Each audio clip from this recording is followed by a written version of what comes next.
ఈరోజు దివ్యాంగులకు మా రాష్ట్ర ప్రభుత్వము మానవీయ కోణంలో సహాయ సహకారాలు అందించి దివ్యాంగులు మా ప్రభుత్వంలో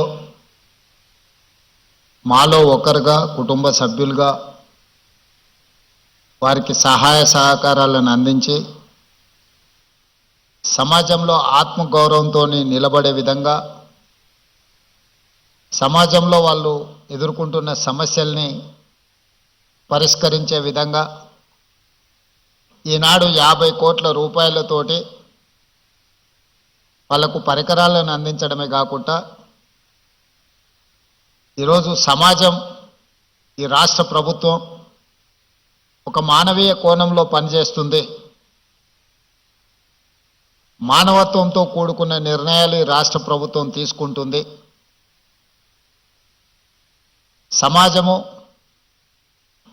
సమాజ నిర్లక్ష్యానికి లోనైన వాళ్ళు కుటుంబానికి భారంగా మేము మారినమేమో అని మానసికంగా దివ్యాంగులు కుంగిపోతున్న సందర్భంలో ఈ ప్రభుత్వం మీ పట్ల కుటుంబ సభ్యులను ఏ విధంగా అయితే ఆదరిస్తుందో ఆ విధంగా మీ అందరికీ అవకాశం కల్పించాలని నిర్ణయం తీసుకొని ఎప్పుడు లేని విధంగా 50 కోట్ల రూపాయలు కేటాయించి ఈనాడు మీకు సహాయం అందించడమే కాకుండా మీకు అవసరమైన పరికరాలను అందించి ఈ ప్రభుత్వం మీకోసం ఉన్నది ఒక విశ్వాసాన్ని కల్పించాలనే ప్రయత్నంలో భాగంగానే ఈనాడు మా మిత్రులు అడ్లూరు లక్ష్మణ్ గారు ఈ కార్యక్రమాన్ని ఏర్పాటు చేసి అన్ని జిల్లా కేంద్రాలలో ఈ కార్యక్రమాన్ని పెట్టి అందరికీ ఇక్కడి నుంచి ప్రభుత్వం తీసుకుంటున్న నిర్ణయాలను అందే విధంగా ఏర్పాటు చేయడం జరిగింది. అదేవిధంగా విద్యా రిజర్వేషన్లలో కానీ ఉద్యోగ రిజర్వేషన్లలో కానీ దివ్యాంగులకు వాళ్ళకి ఇవ్వాల్సిన కోటా ఇవ్వడానికి అన్ని రకాలుగా మన ప్రభుత్వం నిర్ణయం తీసుకున్నది. ఇదే కాకుండా దివ్యాంగులే పెళ్లి చేసుకుంటే ఆర్థిక సహాయాన్ని 2 లక్షల రూపాయలు ఇవ్వాల్సిందిగా రాష్ట్ర ప్రభుత్వం ఈరోజు నిర్ణయం తీసుకొని మిమ్మల్ని ప్రోత్సహించే విధంగా, అదేవిధంగా దివ్యాంగులను ఇతరులు పెళ్లి చేసుకున్నా కూడా ఆర్థిక సహాయాన్ని అందించడం ద్వారా ఈ సమాజంలో దివ్యాంగులకు ఈ సమాజం మమ్మల్ని నిర్లక్ష్యంగా చూస్తుంది, మా పట్ల ఈ సమాజానికి ప్రేమ లేదేమో, గౌరవం లేదేమో అనే అనుమానాన్ని దూరం చేయడానికి ఈరోజు ఈ కార్యక్రమాలు తీసుకోవడం జరిగింది. ఇవే కాకుండా ప్రభుత్వ నియామకాలలో అదేవిధంగా ఈ మధ్యకాలంలో క్రీడలలో కూడా దివ్యాంగులను రాణించే విధంగా పారా ఒలింపిక్స్లో మెడల్ సాధించిన ఒక అమ్మాయికి గ్రూప్ 2 ఉద్యోగం ఇచ్చి దివ్యాంగులు కూడా క్రీడలలో రాణిస్తే ప్రభుత్వ ఉద్యోగం వస్తుంది అని చెప్పి ఈరోజు మన ప్రభుత్వం నిర్ణయం తీసుకొని అన్నీ బాగున్నాయి. ఈరోజు సమాజంతో పోటీ పడడమే కష్టమైన పరిస్థితులు ఉన్నాయి. అత్యంత తీవ్రమైన పోటీ ఎదుర్కొంటున్న ఈ సందర్భంలో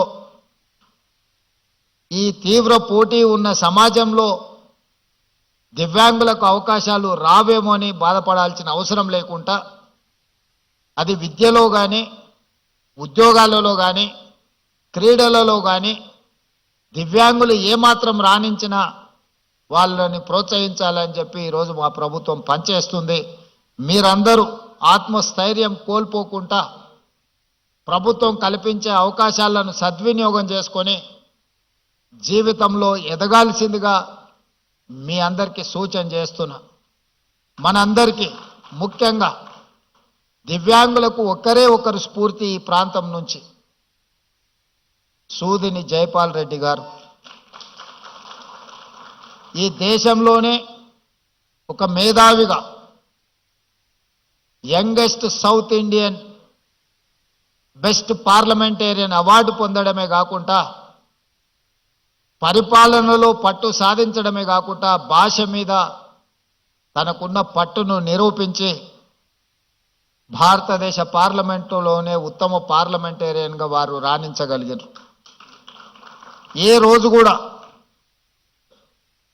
ఆయనకు వైకల్యం ఉన్నది అన్నది ఆయన ఎప్పుడు ఆయన ఆలోచనలో కూడా రానియలేదు.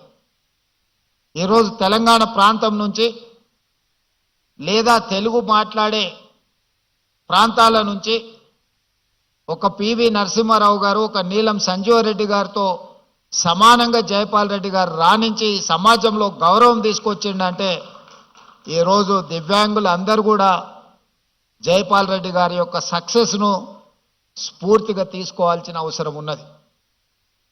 అదేవిధంగా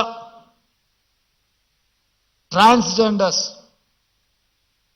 వీళ్ళ పట్ల కూడా సమాజము కొంత వివక్ష చూపించడము, కుటుంబ సభ్యుల యొక్క నిర్లక్ష్యానికి లోనైన వాళ్ళను కూడా ఈరోజు ట్రాన్స్జెండర్స్ని కూడా రాష్ట్ర ప్రభుత్వ ఉద్యోగ అవకాశాలు కల్పించడమే కాకుండా రాష్ట్ర ప్రభుత్వం అందించిన డబుల్ బెడ్రూమ్ ఇండ్లు కానీ ఇందిరమ్మ ఇండ్లు కానీ నిన్ననే రామగుండం నియోజకవర్గంలో అక్కడి శాసనసభ్యులు రాజ్ ఠాకూర్ గారు ఇళ్ల పట్టాలు కూడా ఈరోజు ట్రాన్స్జెండర్లకు అందించడం జరిగింది.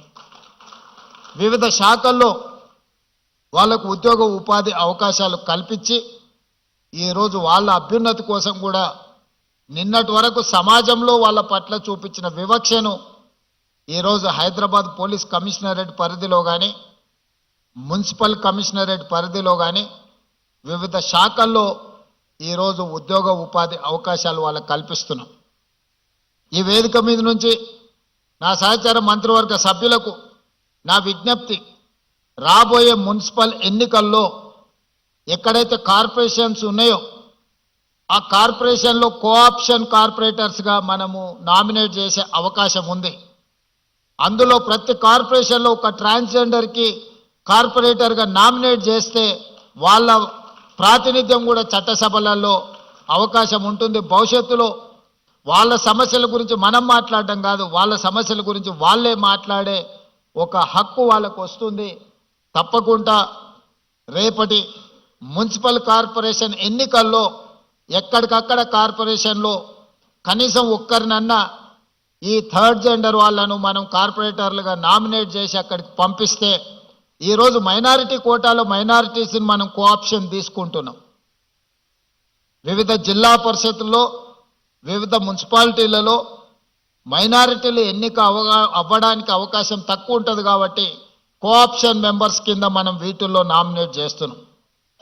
అదే విధానాలలో ట్రాన్స్జెండర్స్ను కూడా మనము కోఆప్షన్ మెంబర్స్గా ఈ కార్పొరేషన్లో పంపిస్తే వాళ్ళు వాళ్ళ సమస్యల మీద మాట్లాడుకోవడమే కాకుండా మాకు కూడా ఈ సమాజంలో మేము భాగస్వాములము, ఈ సమాజంలో ఆడవాళ్లతో మగవాళ్లతో సమానంగా మాకు అవకాశాలు ఉన్నాయి.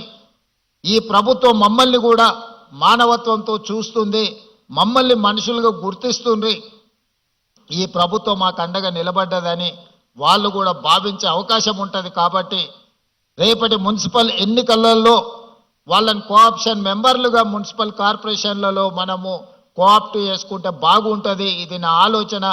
తప్పకుండా రేపు జరగబోయే మంత్రివర్గ సమావేశంలో దీనికి సంబంధించి ఒక నిర్ణయం తీసుకుంటే కూడా సముచితంగా ఉంటుంది అని నేను భావిస్తున్నా.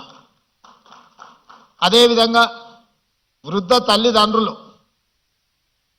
వాళ్ళ రెక్కల కష్టం, వాళ్ళ రక్తాన్ని చెమటగా మార్చి తమ పిల్లల్ని తాము తిన్నా తినకపోయినా రూపాయి కూడబెట్టి వాళ్ళకు ఆస్తులు కానీ విద్యలు కానీ అన్నిటిని అందిస్తే వాళ్ళు వయసు మీద పడ్డప్పుడు కొంతమంది ఆ తల్లిదండ్రులను నిర్లక్ష్యం చేస్తున్నారు. అందుకే ఈరోజు డే కేంద్రాలుగా వయసు మీద పడిన వాళ్లకు ఒక రిక్రియేషన్ ప్లేసు, అక్కడ అన్ని వసతులతో దేశంలోనే మొట్టమొదటిసారి వయసు మీద పడిన కుటుంబ సభ్యులకు ఈరోజు ప్రభుత్వమే కుటుంబంగా మారి వాళ్ళందరినీ ఒక దగ్గరికి తీసుకొచ్చి వాళ్ళందరినీ కూడా ప్రణామ్ పేరు మీద వాళ్ళందరినీ ఒక దగ్గరికి చేర్చి వాళ్ళకు అవసరమైన మానసిక ఉత్సాహాన్ని అందించడమే కాకుండా ఈ సమాజంలో ఈ సమాజం కోసము తమ కుటుంబ సభ్యుల కోసం సర్వం త్యాగం చేసిన తల్లిదండ్రులను ఆదుకోవాలని ఈరోజు ప్రణామ్ కార్యక్రమాన్ని కూడా మన ప్రభుత్వం తీసుకున్నది. మొన్న జరిగిన గ్రూప్ 1 గ్రూప్ 2 నియామక పత్రాలు అందించిన సందర్భంగా నేను ఒక మాట చెప్పిన. ఇక్కడ సెలెక్ట్ అయిన ప్రభుత్వ ఉద్యోగులు 90% పేద కుటుంబాల నుంచి గ్రామీణ ప్రాంతాల నుంచి వచ్చిన వాళ్ళే ఎక్కువ ఉన్నారు. మీకు ఈరోజు చదువు వచ్చి ఉద్యోగం వచ్చిన తర్వాత మీకు శ్రీమంతులైన తల్లిదండ్రులు పిల్లల్ని ఇస్తే పెళ్లి చేసుకొని అత్తగారే మాకు కావలసిన వాళ్ళు తల్లిదండ్రుల పట్ల నిర్లక్ష్యం వహించే అవకాశం ఉంది. కాబట్టి మీరు ఎవరైనా తల్లిదండ్రుల పట్ల నిర్లక్ష్యం వహించి వాళ్ళకు జీవనాధారం లేకుండా చేస్తే మీ జీతాలలో 10 నుంచి 15% కోత విధించి సరాసరి ఆ తల్లిదండ్రుల ఖాతాలలో మీ ప్రతి నెల జీతము తల్లిదండ్రుల ఖాతాలకు పోయేటట్టు చట్టం తీసుకొస్తా అని చెప్పినా, రేపు జరగబోయే బడ్జెట్ సమావేశాలలో మా మిత్రులు దామోదర్ రాజనరసింహ గారు ఈ చట్టాన్ని ఏ విధంగా పొందుపరచాలనో, ఎవరైతే పిల్లలు ప్రభుత్వ ఉద్యోగాలలో ఉన్నారో తల్లిదండ్రులకు వాళ్ళ జీతాలలో కొంత ఇవ్వాలి. కష్టపడి పెంచి విద్య నేర్పి ప్రయోజకులుగా తల్లిదండ్రులు మారుస్తే ప్రయోజకులు అయిన తర్వాత తల్లిదండ్రుల పట్ల కొంతమంది నిర్లక్ష్యంగా వ్యవహరిస్తున్నారు. ఎలాంటి ఫిర్యాదు మనకు ఆ స్థానిక ఎంఆర్ఓనో లేకపోతే ఎంపీడీఓ దగ్గర తల్లిదండ్రులు మా పిల్లలు మమ్మల్ని చూసుకోవడం లేదని ఏదైనా ఫిర్యాదు ఇస్తే ఆ ఫిర్యాదును పరిశీలించి వాళ్ళ పిల్లలు ప్రభుత్వ ఉద్యోగస్తులైతే వాళ్ళ జీతాలలో 10 నుంచి 15% కోత విధించి సరాసరి ఆ తల్లిదండ్రుల ఖాతాలకు పోయే విధంగా మనం చట్టంలో మార్పు తీసుకురావాల్సిన అవసరం ఉన్నది. వివిధ కారణాల చేత తల్లిదండ్రుల పట్ల నిర్లక్ష్య వైఖరితో ఉన్న వాళ్లను సరైన దారిలో పెట్టాల్సిన బాధ్యత మన మీద ఈ ప్రభుత్వం మీద ఉన్నది. ఎందుకంటే తల్లిదండ్రుల బాధ్యత తీసుకోవడం లేదు అని అంటే వాళ్ళకి సమాజం పట్ల ఏమాత్రం బాధ్యత లేదని మనం భావించవచ్చు. ఎవరైనా వ్యవసాయ కూలీ అయినా లేకపోతే చిన్న చిన్న కమతాల రైతులైనా లేదా ప్రభుత్వ ఉద్యోగులైనా తల్లిదండ్రుల పట్ల నిర్లక్ష్యంగా వ్యవహరిస్తే వయసు మీద పడి వయసు ఉన్నంత కాలం మీకోసమే కష్టపడి రెక్కలు ముక్కలు చేసుకొని పెంచి పెద్ద చేసి మిమ్మల్ని ప్రయోజకులను చేసి సమాజంలో ఒక గుర్తింపు తీసుకొస్తే ఆ గుర్తింపు వచ్చిన తర్వాత తల్లిదండ్రుల పట్ల నిర్లక్ష్య వైఖరి అవలంబిస్తే దాన్ని సరిదిద్దే బాధ్యత ఈ ప్రభుత్వానికి ఉన్నది. తప్పకుండా దాన్ని సరిదిద్దుతామని కూడా నేను ఈ వేదిక మీద నుంచి చెప్పదలుచుకున్నాను. దానికి సంబంధించి కూడా చట్టాన్ని సవరించి ఈరోజు తప్పకుండా ఈ రకమైన చర్యలు చేపడతాం. అదేవిధంగా 100% తెలంగాణ రాష్ట్రంలో ఉన్న ప్రతి ఒక్కరికి వైద్యాన్ని అందించాలనేదే మా ఉద్దేశం. ఇంతకుముందు మిత్రులు దామోదర్ రాజనరసింహ గారు తలసేమియా గురించి ఇతర పరీక్షల గురించి కొన్ని సూచనలు చేసిండ్రు. రాబోయే రోజుల్లో రేపటి బడ్జెట్ సమావేశాలలో హెల్త్ పాలసీ తీసుకొచ్చి ఈ రాష్ట్రంలో ఉండే ప్రతి పౌరుడికి 100% ప్రభుత్వం వైపు నుంచి వైద్యాన్ని అందించే విధంగా ప్రణాళికలు సిద్ధం చేస్తున్నాం. హాస్పిటల్కి వెళ్తే ఆస్తులు అన్నీ అమ్ముకునే పరిస్థితులు ఈరోజు మనం చూస్తున్నాం. అందుకే ప్రభుత్వం మీ అందరి పట్ల మానవీయ కోణంతో వ్యవహరించడమే కాకుండా మానవత్వంతో తీసుకునే నిర్ణయాలు మీ జీవితాలలో వెలుగును నింపబోతున్నాయి. తెలంగాణ రాష్ట్రం ఏ లక్ష్యం కోసం సాధించుకున్నామో తెలంగాణ సమాజం స్వేచ్ఛను కోరుకుంటుంది. తెలంగాణ సమాజం సామాజిక న్యాయం కోరుకుంటుంది. తెలంగాణ సమాజం సమానమైన అవకాశాలను కోరుకుంటుంది. సమానమైన అవకాశాలు కల్పించాలి అని మాదిగ ఉపకులాల వర్గీకరణను 40 సంవత్సరాల నుంచి పెండింగ్ ఉంటే దేశంలోనే మొట్టమొదటి రాష్ట్రంగా ఈరోజు ABCD వర్గీకరణ చేసి ఆయా శక్తులకు జాతులకు న్యాయం జరిగే విధంగా ఈరోజు మన ప్రభుత్వం నిర్ణయం తీసుకున్నది. తాత్కాలికంగా కొన్ని వర్గాలలో కొంత అసంతృప్తి ఉన్నా దీర్ఘకాలికంగా ఈ వర్గాలన్నీ కలిసి ఉండే అవకాశం ఉంటుంది. ఈరోజు వర్గీకరణ జరిగింది కాబట్టి కొంత కోపతాపాలు ఉన్నా భవిష్యత్తులో ఒకరి మీద ఒకరికి అపోహలు తొలగిపోయి వాళ్ళందరూ కలిసి ఉండడానికి అవకాశం ఉంటుంది. అదేవిధంగా 100 సంవత్సరాల నుంచి జనగణన జరుగుతుంది కానీ కులగణన జరగలేదు. బ్రిటిష్ పరిపాలనలో కులగణన జరిగింది. మళ్ళీ 100 సంవత్సరాల తర్వాత మొట్టమొదటిసారి తెలంగాణ రాష్ట్రంలో జనగణనతో పాటు కులగణన చేసి ఎవరు ఎంతమంది ఉన్నారో వాళ్ళ దామాషా ప్రకారం వాళ్ళకు నిధులను ఇవ్వాలి, ప్రభుత్వ పరంగా అవకాశాలు ఇవ్వాలి అని ఈరోజు కులగణను కూడా పూర్తి చేసి వాళ్లకు రాజకీయంగా విద్య, వైద్యంలో ఉద్యోగ ఉపాధి అవకాశాలతో పాటు రాజకీయ అవకాశాలు కూడా కల్పించాలని మన ప్రభుత్వము ఈరోజు సమగ్ర కుటుంబ సర్వే పూర్తిగా చేసి ఈరోజు సిపెక్ సర్వే ద్వారా డేటా యాక్యురేట్గా ఈరోజు మన రాష్ట్ర ప్రభుత్వం డిప్యూటీ సీఎం ఉప ముఖ్యమంత్రి గారు బట్టి విక్రమార్క గారి నేతృత్వంలో మన ప్లానింగ్ డిపార్ట్మెంట్ సిపెక్ సర్వే చేసి ఈరోజు తెలంగాణ రాష్ట్రం మొదటి రాష్ట్రంగా నిలబడ్డది. 2026 సంవత్సరంలో కేంద్ర ప్రభుత్వం చేయబోయే జనగణన ఈరోజు తెలంగాణ రాష్ట్రం మోడల్నే కాపీ కొట్టి సేమ్ ఏ విధంగా అయితే పోయిన సంవత్సరం తెలంగాణ రాష్ట్రంలో జనగణన కులగణన చేసినామో ఈరోజు కేంద్ర ప్రభుత్వం యాజ్ ఇట్ ఈస్ తెలంగాణ రాష్ట్రం ఏ ప్రక్రియను అవలంబించిందో ఈరోజు కేంద్ర ప్రభుత్వం తొందరలోనే జనగణనలో కులగణనను కూడా చేర్చి ఆ ప్రక్రియ ప్రారంభించబోతుంది. తెలంగాణ రాష్ట్ర ప్రభుత్వం గర్వంగా చెప్పుకుంటుంది, మేము అమలు చేసిన విధానాన్నే ఈరోజు కేంద్ర ప్రభుత్వం తప్పని పరిస్థితుల్లో మా ఒత్తిడికి కేంద్ర ప్రభుత్వం తలవొగ్గి ఈరోజు అదే విధానాన్ని తీసుకురాబోతుంది. దేశానికి మొత్తం తెలంగాణ రాష్ట్రం ఈ విషయంలో ఆదర్శంగా నిలబడ్డదని నేను ఈ వేదిక మీద నుంచి చెప్పదలుచుకున్నాను. అందుకే మిత్రులారా, సమస్యలు అన్ని పరిష్కారమైనాయని నేను చెప్పను. 2 సంవత్సరాల్లోనే అన్ని పరిష్కరించడం, అద్భుతాలు చేసినామని కూడా నేను చెప్పను. కానీ ఉన్న సమస్యల్ని పరిష్కరించడానికి అవసరమైన ప్రణాళికల్ని మన ప్రభుత్వం రచించుకుంటుంది. సమస్యలు ఉన్న వాళ్ళతో చర్చించి వాళ్ళ వైపు నుంచి పరిష్కారానికి అవసరమైన సూచనలు తీసుకొని మా ప్రభుత్వం ముందుకు వెళ్తుంది. మా ప్రభుత్వం ప్రజల నుంచి వచ్చిన ఆలోచనల్ని అందిపుచ్చుకొని ప్రజలు అందించే సలహా సూచనల్ని తీసుకొని పరిపాలన కొనసాగిస్తున్నాం. అందుకే ఇది ప్రజాపాలన, పేద ప్రజలకు అందుబాటులో ఉండే పాలన. ఈరోజు ఇక్కడ ఇంతమంది ఉన్నారు. ఒకనాడు ఇందులో కాలు పెట్టాలని వచ్చి ఎర్రటెండలో అక్కడ గేటు బయట గద్దరన్న 4 గంటలు ఎదురు చూసినా లోపలికి రాలేకపోయిండు. మీరు అందరు చూసిండ్రు. కానీ ఇవాళ స్వేచ్ఛగా మీరు లోపలికి వచ్చి మీరు ఇక్కడ కూర్చొని మీ హక్కుల గురించి చర్చించుకునే పరిస్థితి ఈరోజు జ్యోతిరావు పూలే ప్రజాభవన్లో అవకాశం కలిగింది. ఒకనాడు కొద్దిమంది శ్రీమంతులకు, పెద్ద పెద్ద కాంట్రాక్టర్లకు మాత్రమే ప్రవేశం ఉన్న ఈ ప్రాంతంలో ఈరోజు పేదవాడు, నిరుపేద, వికలాంగులు, లేకపోతే ట్రాన్స్జెండర్స్ నుంచి పండు ముదుసు వాళ్ళు కూడా ఇక్కడికి వచ్చి తమ సమస్యల్ని చెప్పుకోవడానికి అవకాశం ఈ ప్రభుత్వం కల్పించింది. ఈ ప్రభుత్వానికి ధర్మగంట ఉన్నది.